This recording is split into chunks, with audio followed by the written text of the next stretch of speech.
प्यारे बच्चों नमस्कार। मैं अभय वर्मा स्वागत करूंगा आप सभी का अपने इस YouTube चैनल केबी मैथ्स क्लासेस।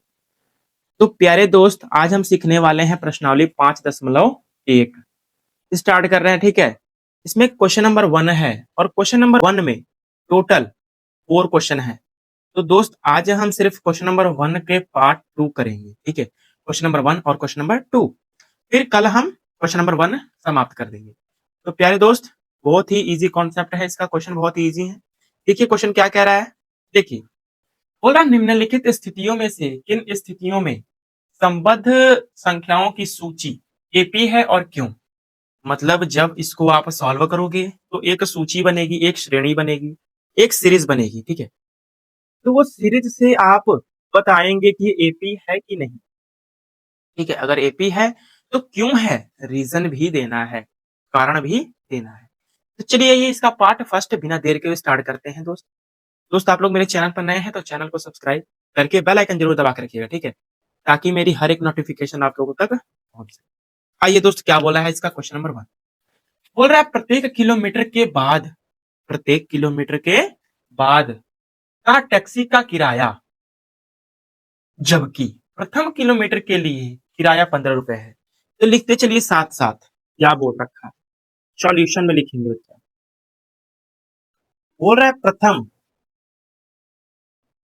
प्रथम किलोमीटर के लिए किराया, प्रथम किलोमीटर के लिए किराया कितना है बच्चा, 15 रुपए है।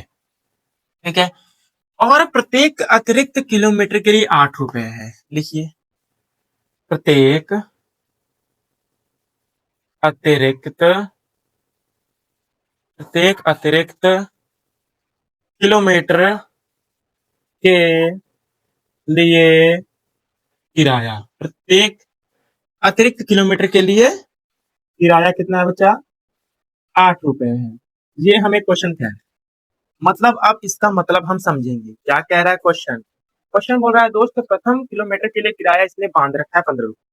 जैसे मान लो आप किसी टैक्सी में यहां से बैठे और आपको जाना है, सपोज करो कि 1 किलोमीटर डिस्टेंस है हम लोग की, 1 किलोमीटर। यहाँ पर टैक्सी है बच्चा।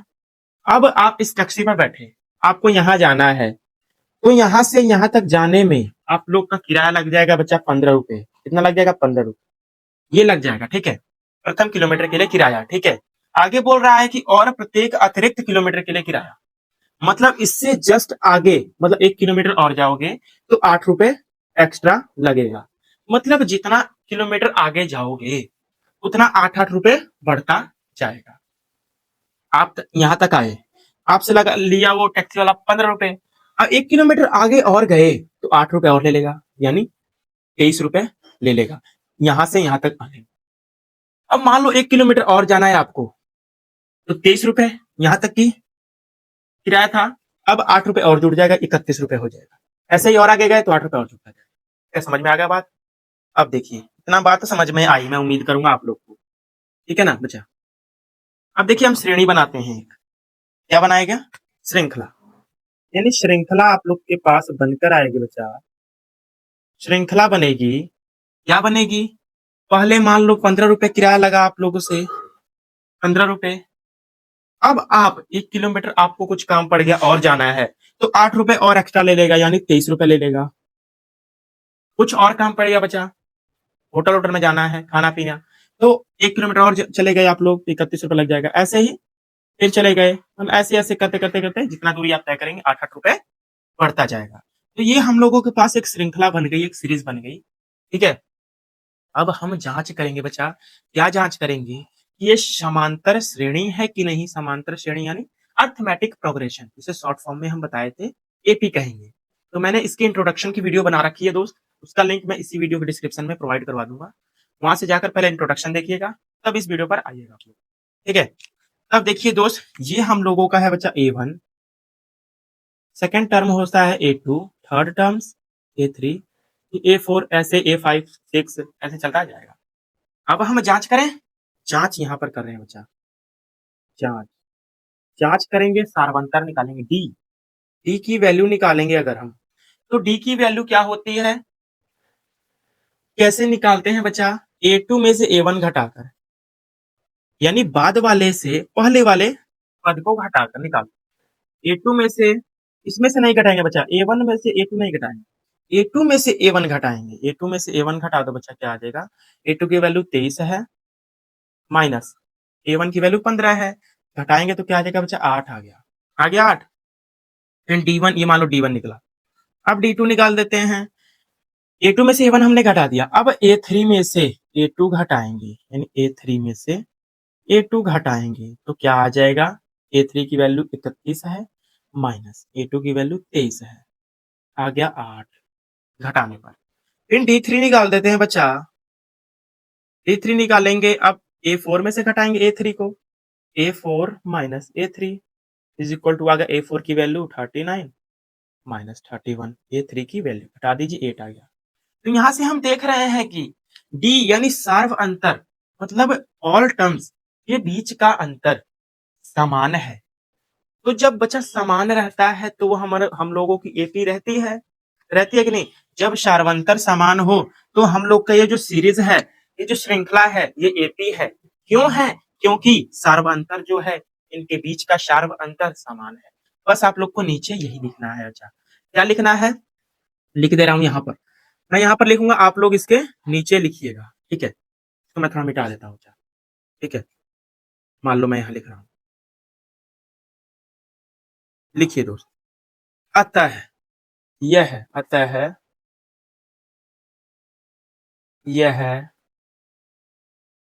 श्रृंखला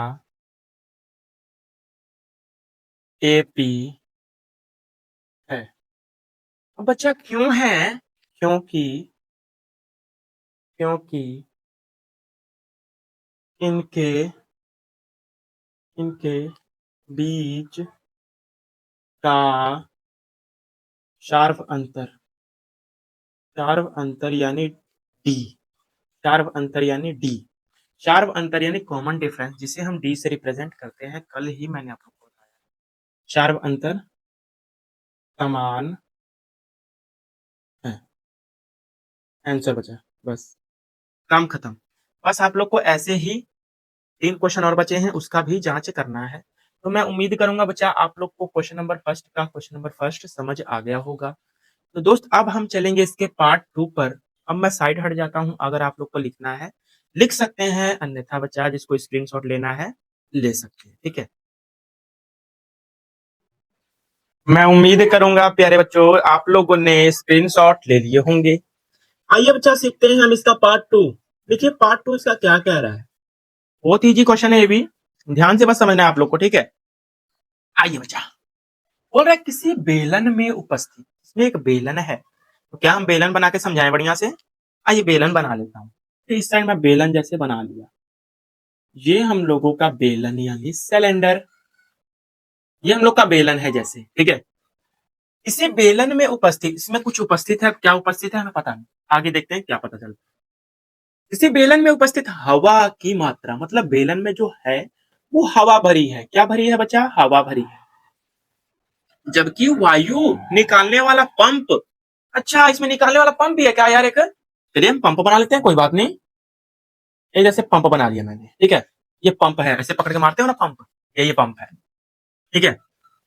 जबकि वायु निकालने वाला पंप प्रत्येक बार बेलन की शेष हवा का 1/4 भाग बाहर निकाल देता है। जो ये पंप है ना बच्चा, वो प्रत्येक बार इसमें जितना बचेगा हर बार उसको निकालेगा। कितना भाग? 1/4 भाग।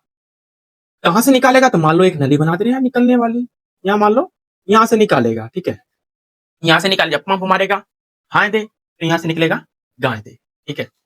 तो अब देखिए, अब हमें तो पता नहीं है इसमें क्या कितना मात्रा हवा है, कुछ पता है हमें तो हम मान लेते हैं कि, मान लेते हैं हम, क्या मानेंगे बच्चा? सॉल्यूशन में मानेंगे हम लोग, मानेंगे बेलन बेलन में बेलन में उपस्थित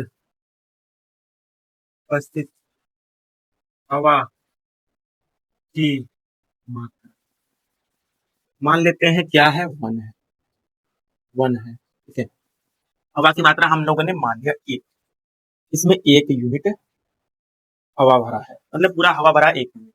ठीक है, तो अब देखिए आगे क्या है कि जितना 1 यूनिट है ना, एक बार पंप मारेंगे तो एक में से क्या बाहर निकलेगा। पहले से देखिए, यहाँ पर देखिए, पहले तो हम मान लेते हैं कि बेलन में 1 यूनिट क्या है, हवा की मात्रा है। ठीक है, इतना क्लियर है। अब इसमें से बाहर निकलता है यानी माइनस होता है क्या, ये जो हवा यानी हवा का 1/4 भाग बाहर निकालता है हमेशा। एक पंप मारेंगे तो इसमें जितना शेष रहेगा उसमें से बाहर निकलेगा जितना इसमें है उसका 1/4। जैसे 1 है माइनस 1 1 यानी 1 में से 1/4 घटा दीजिए, कितना आ जाएगा 3/4। तो अब इसमें 3/4 बचा। आप लोग को ऐसे ही करना है, क्या करना है, जितना इसमें शेष रहेगा उसमें से घटा देना है, उस शेष का 1/4 भाग घटा देना है। तो हम लोग के पास अब एक पंप मारने पर, पहले हम एक पंप मारे तो पहले 1 था, अब बचा 3/4 भाग, जब एक पंप मार दिए तब। अब जब दूसरा पंप मारेंगे तो 3/4 में से क्या घटेगा, 3/4 का 1/4 भाग घटेगा। शेष में से घटाएंगे, जितना इसमें शेष रहेगा उस शेष में से घटाएंगे शेष का 1/4 भाग, घटा दीजिए 3/4 माइनस 3 अब बटा में 4 चौको 16, एलसीएम लेंगे तो आ जाएगा 16। 4 16 से भाग करेंगे 4 में, 4 से भाग करेंगे 16 में तो 4 बार जाएगा, 4 3 12 है, ऊपर आ जाएगा 3 आ जाएगा 9/16। मतलब अब इतना रह गया, मतलब ऐसे करते करते हम लोग निकालेंगे। तो उम्मीद करता हूं बच्चा समझ गए होंगे आप लोग। ठीक है, तो आइए हम निकालते हैं।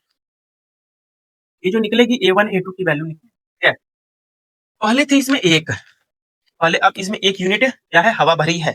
तो अब प्रश्नानुसार क्या, प्रश्नानुसार क्या है, प्रश्नानुसार बच्चा, प्रश्नानुसार प्रश्न क्या कह रहा है देखिएगा। बोल रहा है बच्चा कि ये जो जबकि वायु निकालने वाला पंप प्रत्येक बार बेलन की शेष हवा का 1/4 भाग निकालता। पहले इसमें एक, इस समय 1 है ना, A1 की वैल्यू निकालिए, 1 में 1 ही यूनिट है, हवा है। तो इसमें से क्या बाहर निकलता, एक पंप मारेंगे तो 1 का 1/4 भाग बाहर निकल जाएगा, यानी इसमें जितना रहेगा उसमें से घटा देंगे उसी का 1/4 भाग। ठीक है, अब इधर आ जाएगा बच्चा 1 माइनस 1 1 अब बटा में 4, एलसीएम ले लीजिए, A1 की वैल्यू आ जाएगी, एलसीएम आएगा 4, कुछ नहीं है तो नीचे 1। अब 4 में 1 से भाग करेंगे 4 बार जाएगा, ऊपर 4 की मल्टीप्लाई 4 4 माइनस 1 बराबर 3/4 है।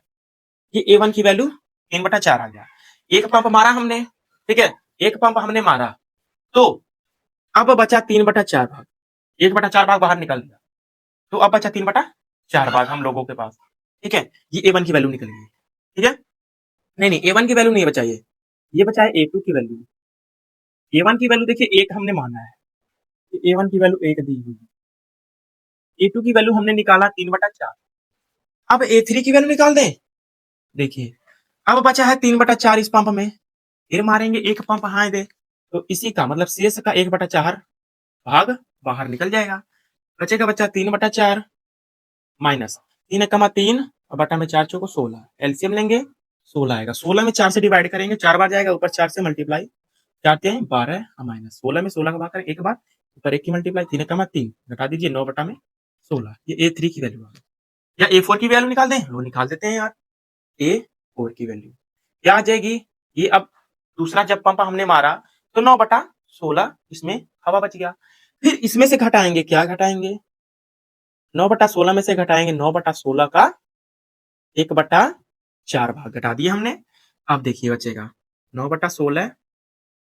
ठीक है, चाहे तो आप ऐसे भी कर सकते हैं, 9/16 देखिए कॉमन दिख रहा है क्या, तो 9/16 कॉमन ले लीजिए, अंदर क्या बचेगा 1 माइनस, इधर बचेगा 1/4 बचेगा। तो 1 माइनस 1/4 को जब इधर घटाए तो 3/4 आया था, तो 9 बटा में 16 गुना 3/4, इसको पूरा सॉल्व करोगे तो 3/4 आएगा।